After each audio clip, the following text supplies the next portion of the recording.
It's windy today, like it was raining yesterday.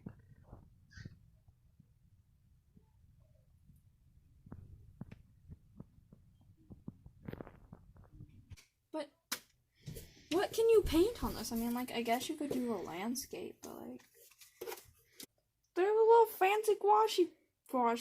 Oh, sorry, this isn't watercolor, this is gouache. All of it is gouache. Oh, because it feels like metal. Like, when you touch it, and like, watercolor feels chalky and nasty. Isn't it so cute? Oh my gosh, it is. Like, never use it. It's so cute. Wow.